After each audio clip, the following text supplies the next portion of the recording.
Bismillahirrahmanirrahim. Assalamualaikum warahmatullahi wabarakatuh. Innal hamdalillah hamdan katsiran thayyiban mubarakan fihi kama yuhibbu rabbuna wa yarda. Asyhadu an la ilaha illallah wahdahu la syarika lah wa asyhadu anna Muhammadan 'abduhu wa rasuluh. Allahumma salli wa sallim wa barik ala nabiyyina Muhammadin wa ala alihi wa sahbihi wa man tabi'ahum bi ihsanin ila yaumiddin. Amma ba'd.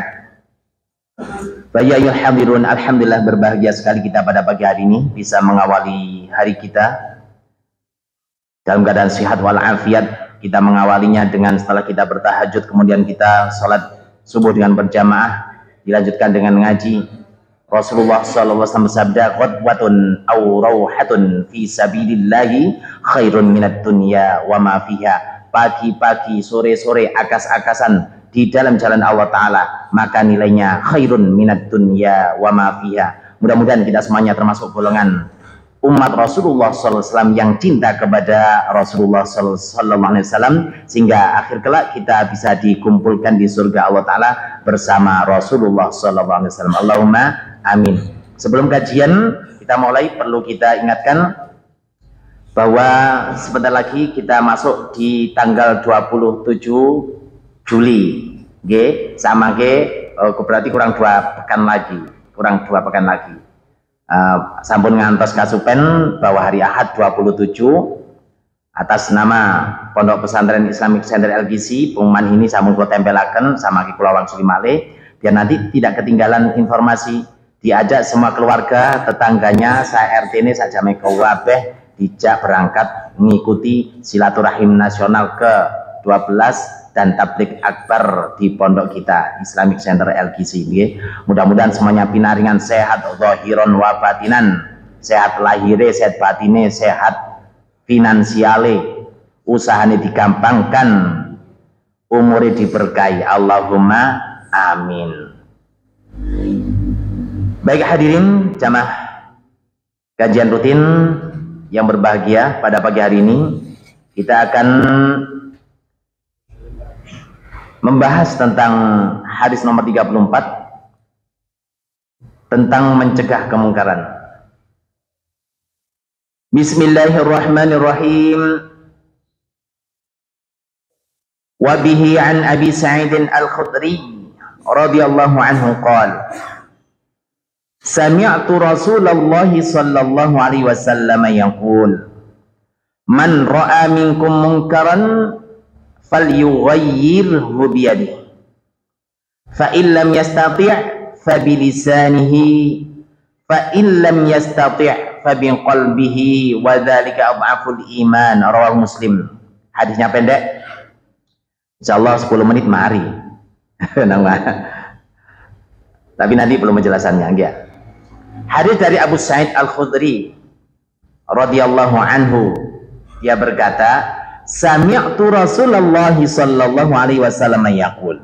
Aku pernah mendengar Rasulullah sallallahu alaihi wasallam beliau bersabda, man ra'a minkum munkaran, barang siapa di antara kalian yang melihat kemungkaran, falyughayyirhu biyadi, maka hendaklah merubah kemungkaran tersebut dengan tangannya, dengan kekuasaannya. Fa illam yastati', maka jikalau tidak mampu, fa bilisani, maka rubahlah kemungkaran tersebut dengan lisannya.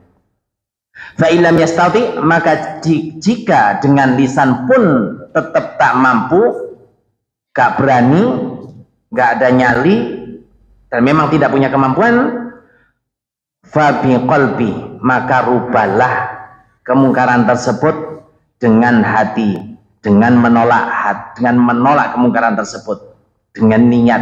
Wa dzalika, yang demikian itu, yang menolak kemungkaran dengan hati itu adalah adhaful iman, selemah-lemahnya iman. Rawahu Muslim. Hadis diriwayatkan oleh Imam Muslim. Nah, jamaah rahimani wa rahimakumullah, man ro'a, kalimat di dalam hadis tersebut, siapa yang melihat, mananya adalah siapa yang mengetahui, walaupun tidak melihat secara langsung, bisa jadi hanya mendengar berita dengan yakin atau semisalnya, Gus, di sana terjadi demikian. Oh iya, menurut informasi ini juga, itu sudah ro'ah, ya, itu sudah ro'ah. Sedangkan mungkaron, segala yang dilarang oleh Allah Ta'ala, juga Rasulullah SAW, pelakunya diingkari untuk melakukannya. Kemungkaran di sini disyaratkan yang satu, jelas kemungkaran yang disepakati oleh pihak yang mengingkari dan yang diingkari. Podo-podo ngerti nih, yang mengingkari tahu bahwa itu adalah kemungkaran, yang diingkari tahu bahwa betul-betul itu adalah kemungkaran. Penjenengan yang meningali tahu bahwa itu adalah kemungkaran, yang berbuat pun juga paham yang dilakukan itu adalah kemungkaran. Yang kedua, orang yang diingkari punya hujah yang lemah. Loh, enggak, aku bisa jadi gak ngene. Mana hujahnya? Nah, kalau memang betul-betul itu adalah kemungkaran, ya betul-betul adalah kemungkaran, maka harus dirubah.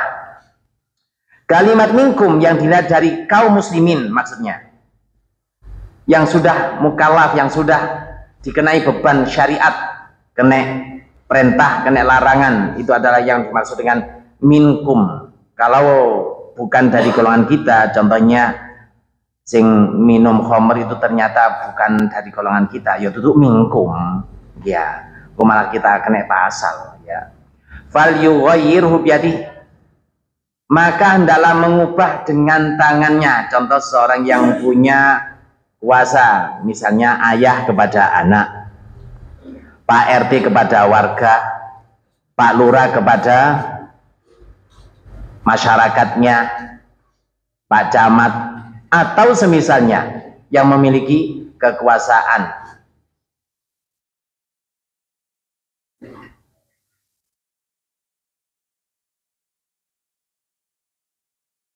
Fa illam yastati, kalau memang tidak mampu dengan tangannya, dengan kekuasaannya, fa bilisani, maka ubahlah dengan lisannya. Yang mengingkari tetap bersikap hikmah. Ini yang penting, bukan dendam. Mengingkarinya itu dengan hikmah, dengan tetap melarangnya. Mengingkari dengan lisan termasuk juga mengingkari dengan tulisan.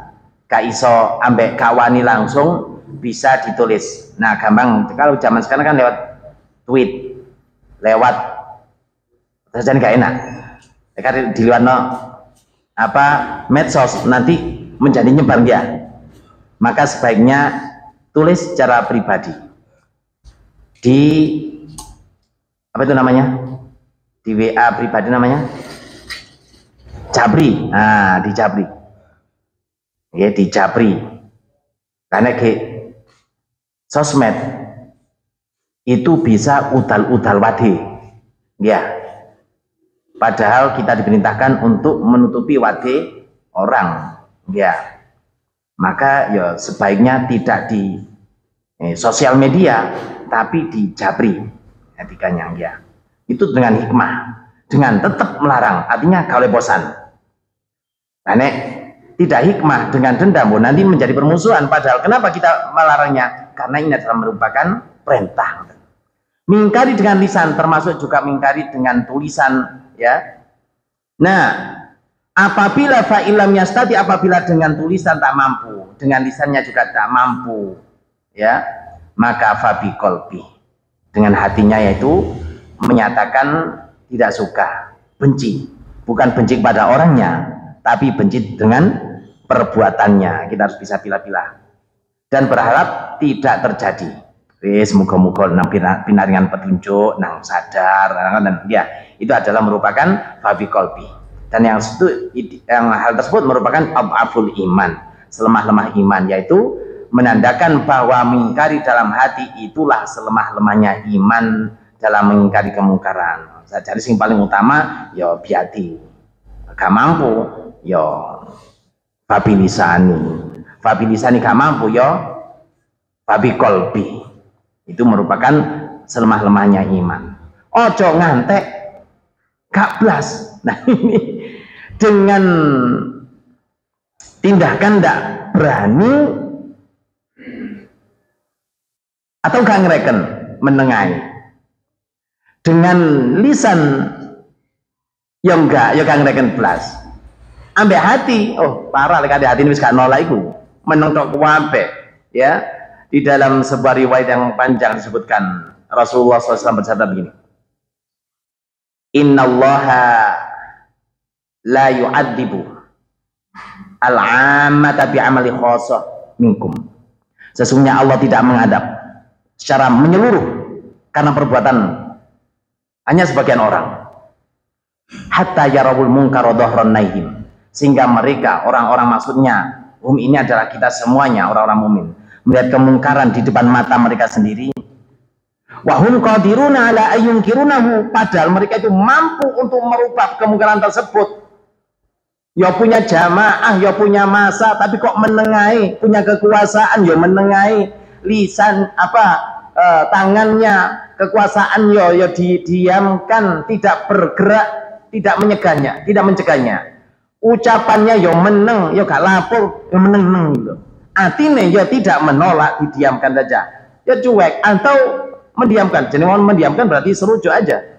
Maka itulah alasan Allah kenapa Allah mengadab secara menyeluruh kepada kaum hanya gara-gara perbuatan sekelompok kaum. Yaitu tadi, kalau memang sudah terjadi kemungkaran di depan mata kita, sementara kita punya kemampuan untuk merubahnya, apakah itu dengan tangan, lisan atau hati, tapi tetap menengahi, tidak ada perubahan, gak ada gerakan, maka itulah saatnya Allah akan menurunkan adab secara menyeluruh. Naudzubillah min dzalik. Nah, kalau kita benar-benar tidak mau, tidak ingin negeri kita yang tercinta ini diadab oleh Allah Ta'ala, maka sebisa mungkin kalau terjadi kemungkaran di muka bumi negeri kita ini, maka kita harus bersuara. Dan ya, ini dalam rangka cinta NKRI. Lek ada cinta NKRI berarti melihat kemungkaran kudu dicegah, kudu dirubah ya, dengan semampunya, dengan kekuatannya, dengan lisannya atau dengan hatinya kalau memang gak mampu. Nah, kandungan hadis ini yang pertama, Rasulullah SAW perintahkan siapa saja yang melihat kemungkaran untuk mengubahnya sesuai dengan kemampuan. Nek mampu dengan tangannya, gak mampu ya dengan lisannya, gak mampu ya dengan hatinya, menolak dengan hatinya, dengan niatnya. Tidak boleh melarang kemungkaran sampai diyakini hal itu kemungkaran, di mana dilihat dari dua tinjauan, perbuatan yang dilakukan diyakini mungkar. Yang kedua, perbuatan tersebut dianggap sebagai kemungkaran oleh pelaku karena ada sesuatu yang termasuk kemungkaran, namun pelaku tidak memasukkannya sebagai kemungkaran. Contohnya, makan di siang Ramadan merupakan kemungkaran. Akan tapi pun kesupen bahwa ini man ro'a minkum, di antara kita semuanya podo-podo muslimin. Kok gak poso merupakan pelanggaran. Kita wani nyegah soal iku wong Islam ngoten. Lah nek gak kelem dicegah, lho sampeyan ku Islam apa ora? Ngoten. Tapi kalau kita mencegah harus sepakat podo-podo tahu bahwa itu kemungkaran, baik yang kita yang mencegah atau yang dicegah tahu kemungkaran. Apa itu sing dicegah? Iya, jan aku gak poso mokong, itu namanya mungkar. Tapi kalau kita tidak tahu apakah dia itu memang betul-betul mokong atau tidak, ya kan, bisa jadi beliau adalah seorang musafir, ya, atau orang yang sakit. Kalau musafir ketika koni dhisik sampeyan iki sinten atau langsung dipetai, langsung dicegah loh, ya. Ini yang tidak boleh, ya.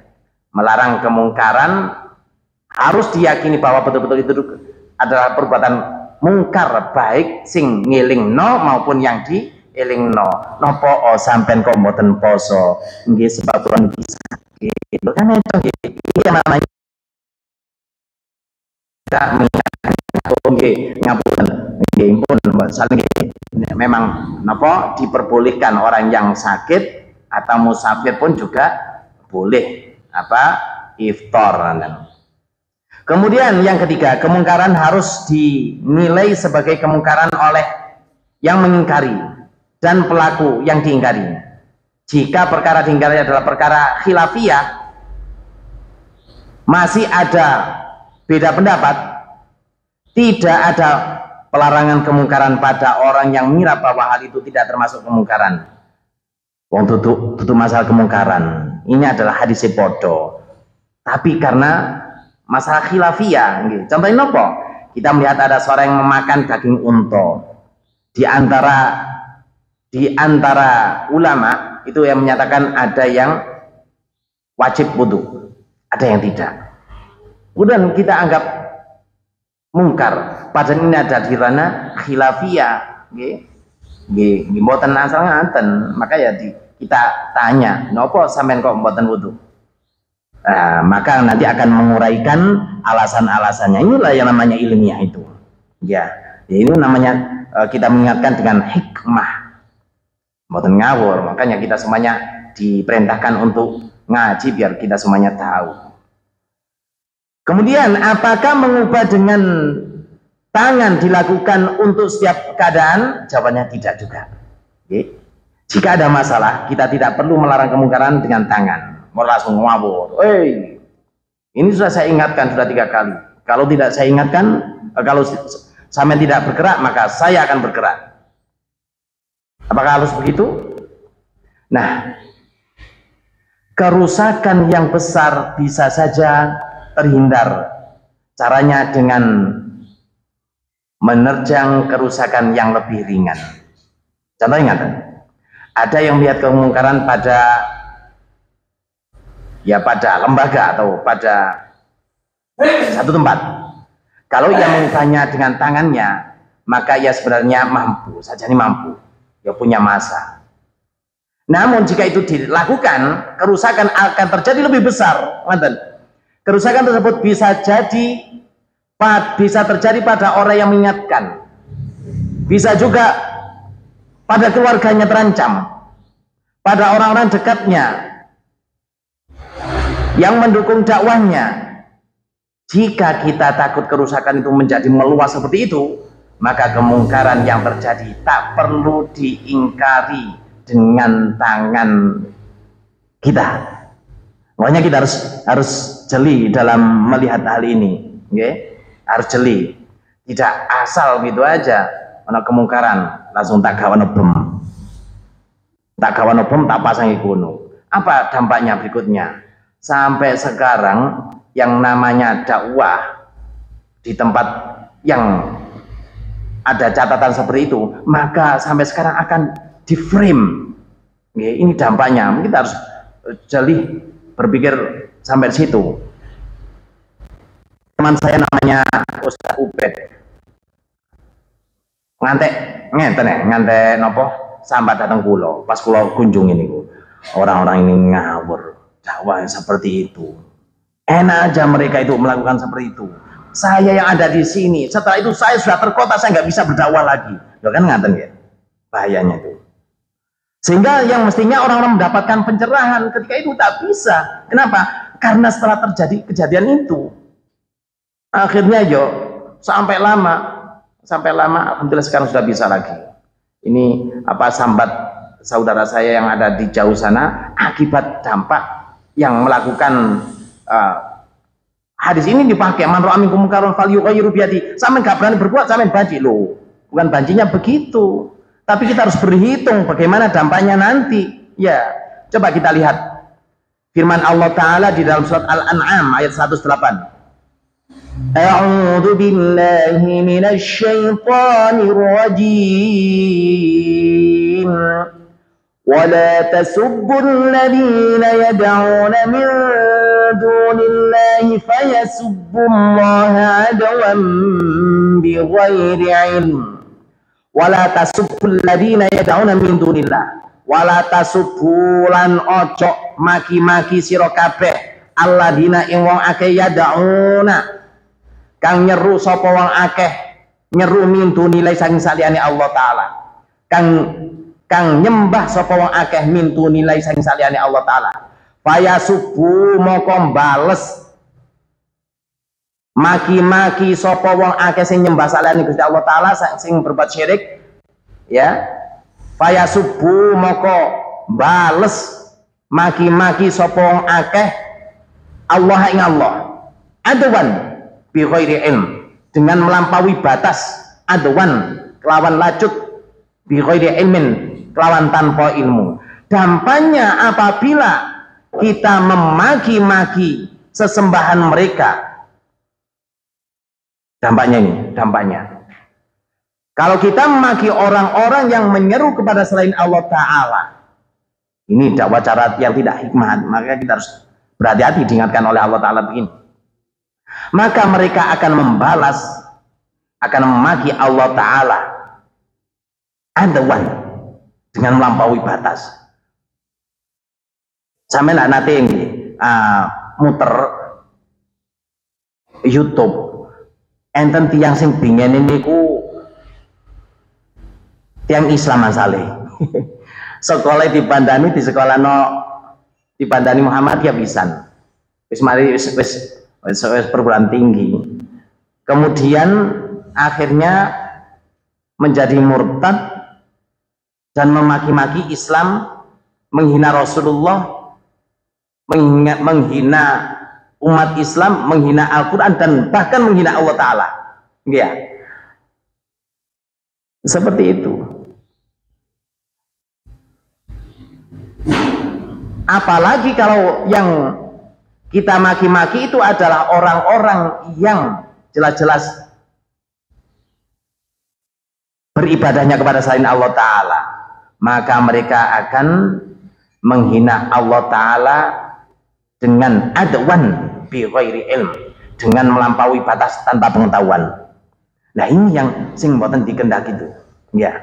Maka kalau melihat ayat ini, kita tidak boleh sampai memaki-maki mereka dalam rangka kita menegakkan amar ma'ruf nahi mungkar, dalam rangka kita menegakkan apabila kita melihat kemungkaran falyughayyirhu biyadihi.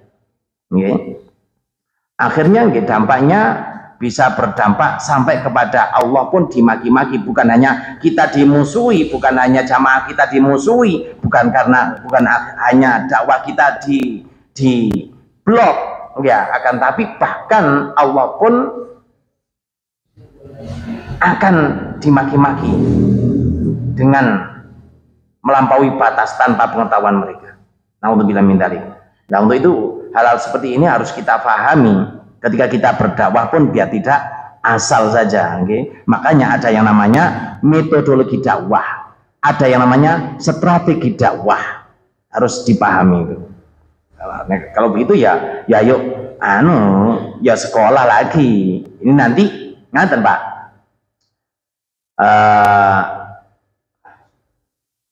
Ustadz Akbar juga terlibat ya nanti ya, ada di AMM. Iya, Ustadz Akbar, saya, semua ustadz, semua kiai yang ada di majelis tabligh, kita memang berniat bismillahirrahmanirrahim mendirikan Akademi Mubaligh Muhammadiyah.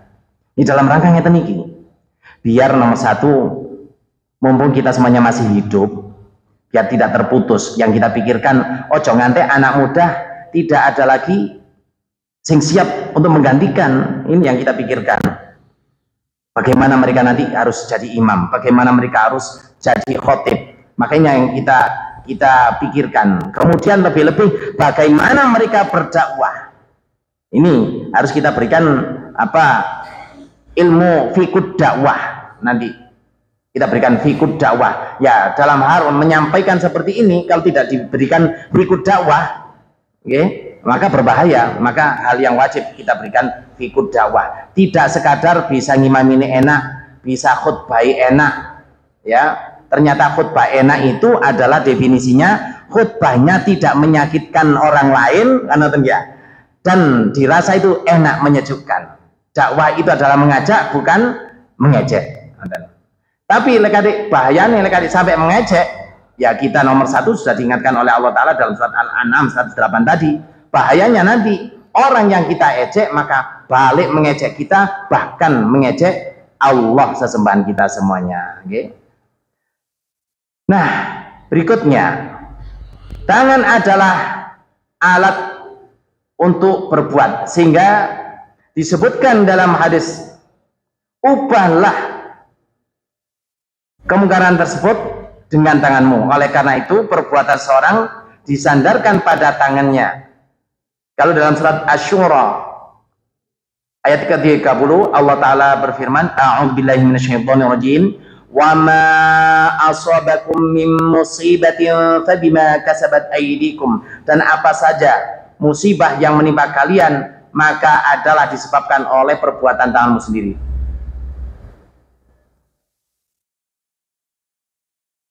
Kemudian faedah berikutnya, ajaran Islam itu tidak ada kesulitan.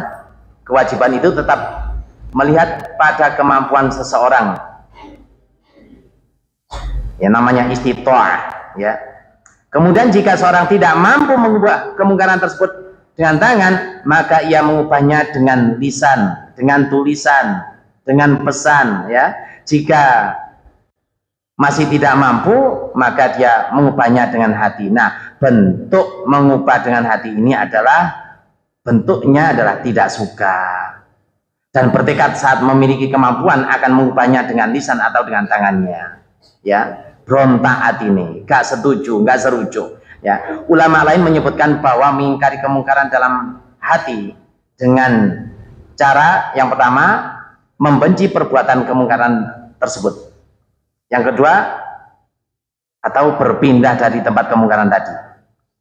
Kita beli rumah milik murai, padahal di lingkungannya adalah ahli mungkar. Ya aja, ya. Para ulama kita menyarankan begini, katene bangun omah, lihatlah sekelilingnya, lihatlah lingkungannya. Kenapa? Sebab kebahagiaan seseorang itu diantaranya adalah wa khulaqa'uhum sholihin. Lingkungannya adalah orang-orang solih. Maka walaupun sedikit rada mahal, yang penting lingkungannya itu adalah orang-orang yang solih, maka kita tembus situ. Kecuali kalau memang penjenengan atau kita semuanya itu memang berniat untuk dakwah di situ dan dirasa mampu, nggih, katos dulu para wali songo kita semuanya berada di tempat di tanah air kita ini dalam kondisi masih jahiliyah, dan beliau-beliau itu diberikan oleh Allah Ta'ala karomah sehingga mampu merubah kemungkaran tersebut, ya. Tapi kalau kita rasa tak mampu atau justru membahayakan, ya sebaiknya kita cari tempat yang lebih subur, ya. Ibnu Rajab Al-Hambali rahimahullah ta'ala mengatakan, pengingkaran suatu kemungkaran dengan hati adalah wajib bagi setiap muslim dalam segala keadaan. Adapun pengingkaran dengan tangan dan lisan dipandang dari kemampuan. Yang wajib adalah dengan hati, wajib dimiliki oleh setiap muslim. Itu adalah, walaupun itu adalah selemah-lemahnya. Adapun dengan lisan dan tangan dan lisan, ya, apabila kita memiliki kemampuan, mampu dengan tangannya, dengan kuasanya. Tetapi kalau nggak memiliki kekuasaan, nggak memiliki sarana untuk menyampaikan dengan lisan atau tulisan, ya paling tidak dengan hati, dan itu wajib dilakukan, ya. Jangan sampai mendiamkannya adalah merupakan sarujuk, podo ae, yaitu tadi, maka nanti berbahayanya maka akan menimpa kepada menimpa secara menyeluruh, ya, menimpa kepada tanah air kita secara menyeluruh. Cari ini cinta tanah air, tapi kok dibiarkan. Kalau berarti mereka mendiamkan, tidak cinta pada tanah air. Kemudian berikutnya, hati juga memiliki amalan. Nah, hadis tersebut di atas menyebutkan ubahlah dengan tangan, kemudian ubahlah dengan tangan, dengan lisan, kemudian menyebutkan ubahlah dengan hati. Iman itu terdiri dari amal dan niat. Rasulullah SAW menjadikan dalam mengubah kemungkaran itu ada amal dan niat. Okay. Mengubah dengan tangan, mengubah dengan lisan, itu dengan amal. Ya, perbuatan, dengan gerakan. Ya, gerakannya apa? Akan tetapi dengan hati, babi kolbi, itu adalah mengubah kemungkaran dengan hati, termasuk dengan niat. Nah, kemungkaran diingatkan dengan cara yang halus, dengan ma'ruf, lembut. Kalau Sufyan Ats-Tsauri rahimahullah ta'ala mengatakan la ya'muru bil ma'ruf wa yanha 'anil munkar illa man kana fihi khisalun thalathun. Hendaklah memerintahkan pada yang ma'ruf dan melarang dari kemungkaran dengan 3 hal. Yang pertama, rafiqun bima ya'mur. Lemah lembut ketika memerintahkan yang ma'ruf, ya. Rafiqun bima yanha, dan lemah lembut ketika melarang yang mungkar. Adlun bima ya'mur, bersikap adil terhadap apa yang diperintahkan. Adlun bima yanha, dan adil terhadap apa yang dilarang. Apa yang maksudnya? Adil terhadap yang diperintahkan dan yang dilarang. Ngaten. Kita harus bersikap adil. Kalau kita sudah berani ngajak orang, berarti kita sudah melakukannya. Kita ada di tengah-tengahnya, kita memberikan contoh. Kita melarang orang, melarang saudara muslim, berarti kita pun sudah menjauhinya. Ojo sampai ketika kita memerintahkan kepada orang lain, sementara kita sendiri tidak datang. Ayo sholat berjamaah itu wajib bagi laki-laki. Aku dewe gak teko. Ayo poso, ayo sedekah, masjidnya durung mari, aku dewe tak kayak tuku mobil. Ini yang namanya gak adil. Ya. Ya, kalau memang belum selesai, ayo bareng-bareng. Ya, bareng-bareng kita gotong enten. Hei, cok. Ojo nang tretes. Iku meno haram, dosa gede. Kok ape dilarang? Datano sing larang dhewe. Na'udzubillah min dzalik. Ya ini nanti karena tidak berbuat adil, apa yang dilarang, apa yang diperintahkan tak sesuai dengan yang ngomong tadi. Yang dilarang pun juga sesuai, maka berakibat nanti berdampak ketika di akhirat menjadi tontonan penghuni neraka yang lainnya.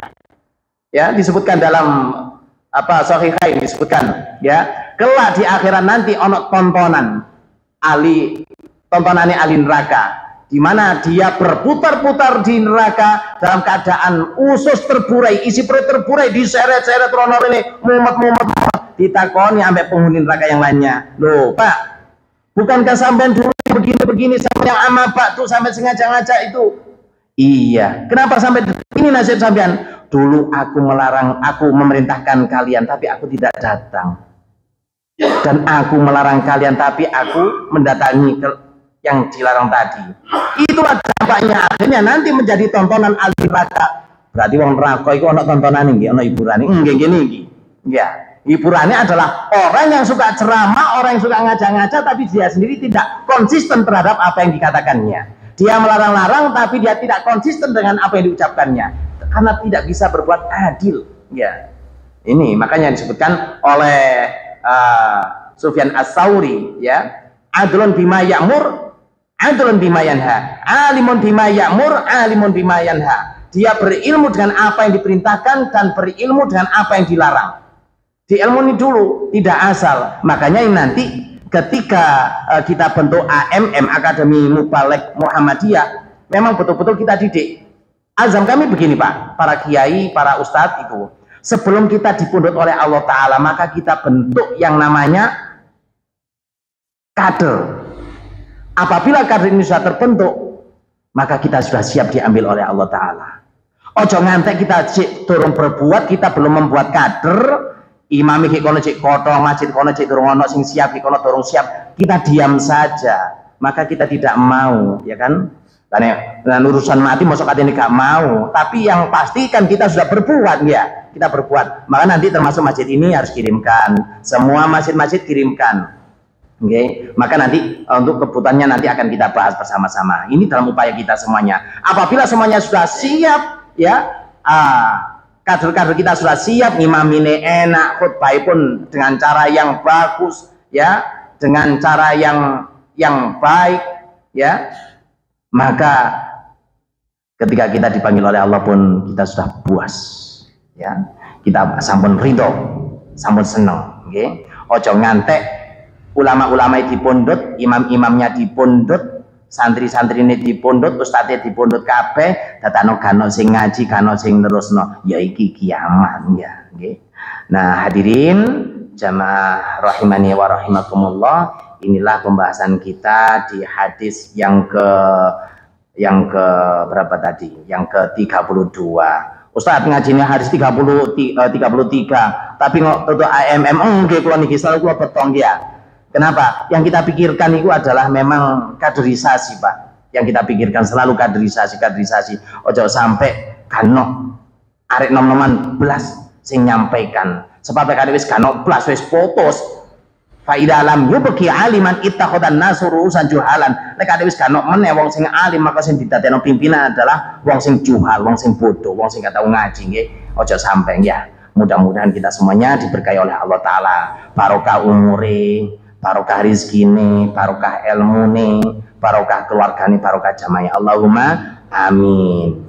Mudah-mudahan kita semuanya kelak diberikan akhir dengan husnul khotimah dan dikumpulkan di surga Allah Ta'ala bersama orang-orang yang kita cintai, bersama orang-orang shalih, bersama Rasulullah Sallallahu Alaihi Wasallam. Innallaha wa malaikatahu yusholluna 'alan nabi ya ayyuhalladzina amanu shallu 'alaihi wasallimu taslima. Allahumma ighfir lil muslimina wal muslimat wal mu'minina wal mu'minat al ahya'i minhum wal amwat. Allahumma inna nas'aluka ilman nafi'a wa rizqan wasi'a wa 'amalan mutaqabbala. Allahumma inna nas'aluka ridhaka wal jannah wa na'udzubika min sakhatika wan nar. Allahumma ansur ikhwanana al muslimina fi Palestin. Allahumma ansur ikhwanana al mujahidin fi Palestin. Allahumma ansur ikhwanana al mujahidin. Unsurhum nasran aziza. Unsurhum nasran aziza. Rabbana atina fid dunya hasanah wa fil akhirati hasanah wa qina adzaban nar. Subhana rabbika rabbil izzati amma yasifun wa salamun al mursalin walhamdulillahi rabbil alamin. Demikian yang bisa sampaikan, kurang lebihnya mohon dimaafkan. Kita akhiri dengan kafaratul majelis. Subhanakallahumma bihamdika asyhadu an la ilaha illa anta astaghfiruka wa atubu ilaik. Wassalamualaikum warahmatullahi wabarakatuh.